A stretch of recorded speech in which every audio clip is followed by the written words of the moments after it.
سورۃ النصر کے بارے میں اکثر لوگوں کا خیال یہ ہے کہ یہ مدنی ہے، میری ذاتی رائے یہ کہ یہ بھی مکی ہے، اس لیے کہ یہاں بھی اصول وہ ہے اذا جاء نصر اللہ والفتح، جب آ جائے مدد اللہ کی اور فتح۔ میں اس صورت کو جوڑتا ہوں سورۃ الانشراح ہی کے اس آخری حصے سے، فَإِذَا فَرَغْتَ فَانصَبْ وَإِلَىٰ رَبِّكَ فَارْغَب۔ وہ تو مدنی تو نہیں ہے، وہ تو مکی صورت ہے، بڑے ابتدائی زمانے کی۔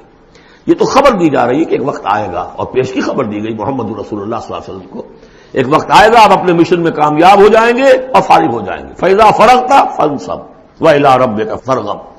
اسی رنگ میں یہ بھی ہے اذا جاء نصر اللہ والفتح، جب آ جائے مدد اللہ کی اور فتح، وَرَأَيْتَ النَّاسَ يَدْخُلُونَ فِي دِينِ اللَّهِ أَفْوَاجًا، اور آپ دیکھ لیں لوگوں کو داخل ہوتے ہوئے اللہ کے دین میں فوج در فوج، فَسَبِّحْ بِحَمْدِ رَبِّكَ وَاسْتَغْفِرْ، تو پھر اس وقت آپ ہمہ تن اپنے رب کے استغفار اور تحمید میں لگ جائیے گا۔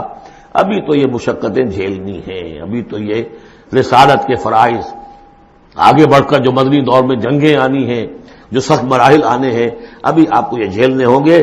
انہ کان توابا، یقیناً اللہ تعالیٰ بہت توبہ کو قبول فرمانے والا ہے۔ ان میں چونکہ قرآن مجید میں جو مختلف مصاحف ہیں اس میں جو چیز لکھا ہوتی ہے اوپر کہ یہ مکی ہے یہ مدنی ہے، تو لوگ سمجھتے ہیں شاید یہ کہ بالکل یوں سمجھیے کہ طے شدہ چیزیں ہیں، حالانکہ کم صورتیں قرآن مجید کی جو بڑی بڑی صورتیں ان کے بارے میں تو تیقن کے ساتھ معلوم ہے، لیکن یہ کہ بعض جو چھوٹی صورتیں ان کے بارے میں بہت سے اقوال آپ کو تفسیر کی کتابوں میں مل جائیں گے۔